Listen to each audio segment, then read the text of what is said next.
On est un peu dans le cœur du système en ce moment, puisque plus ça va, plus on a une compression venant de la part des consommateurs, et la logistique n'avait pas tellement évolué. Le client, en devenant de plus en plus e-acheteur, devient aussi de plus en plus exigeant.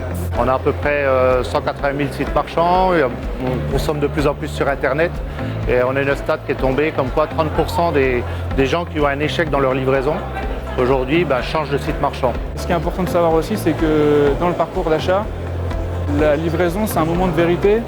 Le client attend que ça soit nickel aussi, donc on doit être hyper performant là-dessus. Les consommateurs souhaitent de plus en plus de services et les e-commerçants ont compris qu'effectivement l'avantage concurrentiel était d'apporter du service auprès de leurs consommateurs. Ils ont une multitude de solutions sur des livraisons. L'idée, c'est effectivement d'avoir un service équivalent sur le retour avec plusieurs modes de retour à proposer pour leurs consommateurs, de réduire considérablement les délais de traitement. Être à l'affût en fait, de toutes les innovations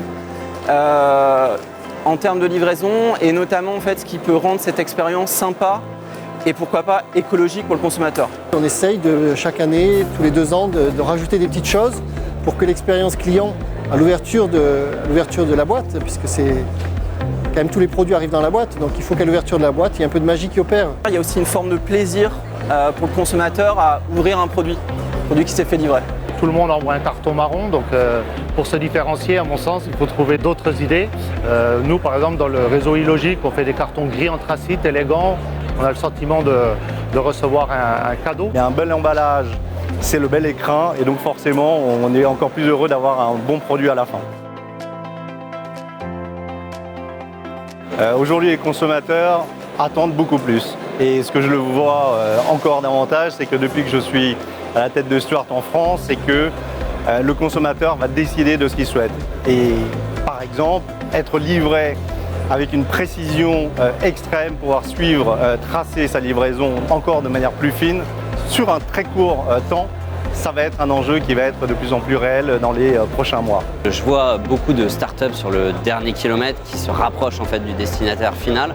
Nous, notre vision, c'est de nous rapprocher de l'expéditeur, donc aller plus loin dans le premier kilomètre. Et donc je pense que la chaîne, en fait, de manière générale, a vocation à s'étendre, à aller plus proche de ses expéditeurs et encore plus proche de ses destinataires, afin d'apporter un service encore plus quali, encore plus proche des différents clients. On voit des acteurs qui fleurissent chaque jour aujourd'hui. Sur le premier kilomètre, sur le dernier kilomètre, sur l'analyse du transport. Tout ça est très important. Moi, ma conviction, c'est qu'il n'y aura pas un acteur pour chaque morceau de la chaîne. Nous, on a pris le parti d'intégrer toute la livraison du premier au dernier kilomètre pour accompagner les e-commerçants, qu'ils soient petits, moyens, grands, dans ces logiques-là.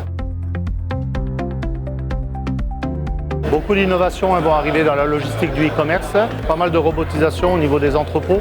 Le coût malheureusement horaire en France va être beaucoup plus cher bientôt que le coût d'un robot. Donc là, c'est dans nos entrepôts des choses qui vont arriver. Évidemment, la livraison par drone, je m'amuse beaucoup sur la livraison par robot.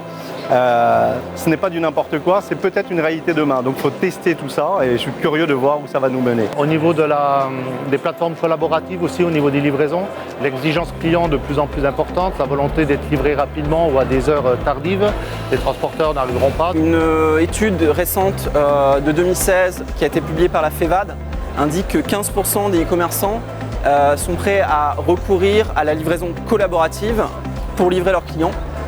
Donc à faire appel à des plateformes de livraison de colis entre particuliers. On se rend compte qu'aujourd'hui, beaucoup de retailers veulent faire partir leurs colis depuis les magasins. Ce qu'on va appeler demain le ship from store est en train d'arriver.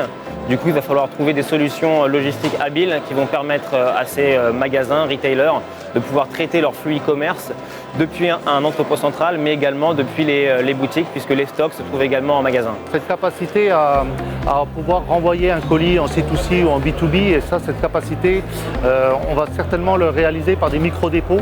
Énormément de micro-dépôts vont se créer en France avec des tables, des corners d'emballage. Des innovations à tout va qui ne serviront peut-être à rien n'ont aucun intérêt si on ne prend pas en compte les besoins des consommateurs.